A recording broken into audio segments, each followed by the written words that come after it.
સુરત શહેરના વિવિધ કાપડ માર્કેટ વિસ્તારોમાં છેલ્લા કેટલા સમયથી વધતા છેતરપિંડીના બનાવો તેમજ ઉનાળાની ઋતુ દરમિયાન વારંવાર બનતા આગના બનાવોને ધ્યાનમાં રાખી પોલીસ વિભાગ દ્વારા વ્યાપક સ્તરે પોલીસ વેપારી સંવાદ સલાબતપુરા સિંગાપુરની વાડીમાં કાર્યક્રમનું આયોજન કરવામાં આવ્યું હતું।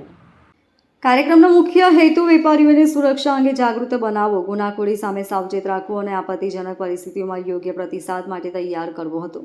આ કાર્યક્રમમાં પોલીસ વિભાગના ઉચ્ચ અધિકારીઓ, વિવિધ કાપડ માર્કેટ એસોસિએશનના પ્રતિનિધિઓ તેમજ મોટી સંખ્યામાં વેપારીઓ ઉપસ્થિત રહ્યા હતા। કાર્યક્રમની શરૂઆતમાં પોલીસ અધિકારીઓએ વર્તમાન સમયમાં વધતા ગુનાઓ અંગે વિગતવાર માહિતી આપી અને ખાસ કરીને વેપારીઓને નિશાન બનાવતી છેતરપિંડીની નવી પદ્ધતિઓ વિશે અવગત કર્યા હતા। आज के पुलिस और व्यापारियों के इस संवाद में मैं कैलाश हाकिम प्रेसिडेंट कोस्टा पुलिस के द्वारा आयोजित इस कार्यक्रम में मैं खासतौर पर हमारे गुजरात के उप मुख्यमंत्री हर्ष संघवी जी, उन्होंने अपनी पुलिस को एक प्रेरणा दी कि आप व्यापारियों के बीच में जाके उनकी प्रॉब्लम सुने। मैं हमारे पुलिस कमिश्नर श्री अनुपम सिंह जी गहलोत, हमारे सेक्टर श्री बलराम जी मीणा और सभी डीसीपी और सभी पुलिस के पीआई श्री और अधिकारीगण, आप लोगों के द्वारा जो आज ये अनोखी और अद्भुत पहल की गई है, इससे व्यापारी और हमारे आप पुलिस और व्यापारी के बीच में एक गैप कम होगा। वो सारे मुद्दों पे खुल के आज चर्चा हुई। ये खुला मैसेज उन चीटरों को जाएगा कि अब सूरत में किसी भी व्यापारी का पैसा दबाना या खाना बिल्कुल आसान नहीं रहेगा।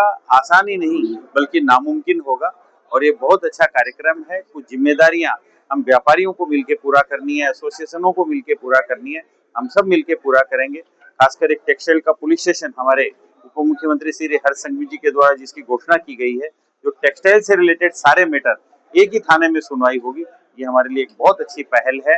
बहुत अच्छी हमारे लिए एक वो उपलब्धि है कि हमारे व्यापारियों को जो 240 मार्केट अलग अलग क्षेत्र में फैले हुए 8-10 थानों में अभी एक ही थाने में सभी समस्याओं का निपटारा होगा। प्रिवेंशन बेटर देन क्योर, ये स्लोगन हर जगह लागू होता है। अभी डीसीपी जॉइंट सीपी सर ने कहा, हम लोग पहले हमें बातों का ध्यान रखना पड़ेगा, अवेयर रहना पड़ेगा। ટેક્સટાઇલ ઇન્ડસ્ટ્રીના જેટલા પણ સ્ટેક હોલ્ડર્સ છે તમામને સાથે રાખીને એક સંવાદનું કાર્યક્રમ રાખવામાં આવેલું હતું, જેમાં ફાયર ડિપાર્ટમેન્ટના અધિકારીઓ, વીમા થી લગતા અધિકારીઓ, પછી ટોરેન્ટ ડિપાર્ટમેન્ટથી લગતા અધિકારીઓ, અમારા તમામ સિનિયર અધિકારીઓ, અમારા પોલીસ સ્ટેશનમાં લગતા અધિકારીઓ, એમ તમામ લોકોને સાથે રાખી અને વ્યાપારી મિત્રો અને એસોસિએશનના જેટલા પણ અધિકારી છે એમને સાથે રાખીને ટેક્સટાઇલ બિઝનેસમાં જેટલી પણ મુશ્કેલીઓ આવે છે, કોઈ લેભાગુ તત્વો છેતરપિંડીના ઈરાદાથી નુકસાન કરવાની માનસિકતા સાથે ટેક્સટાઇલ માર્કેટમાં પ્રવેશ કરીને અહીંયાનો ઇકોસિસ્ટમ બગાડવાનો પ્રયાસ કરે, તેને કઈ રીતે એડ્રેસ કરવું અને આવનારા દિવસોમાં ભવિષ્યની કઈ રીતેની આયોજના ઘડવી એ બાબતમાં ખુલ્લા મંચે ખુલ્લા કંઠે ડિસ્કશન કરવામાં આવેલું અને ભવિષ્યમાં એમના લાભ તમામ વ્યાપારી મિત્રોને મળશે એવી અમારી અપેક્ષા છે અને એ પ્રકારની સૂચનાઓ અને આયોજના પણ અમે પોલીસ તરીકે કરી રહ્યા છીએ।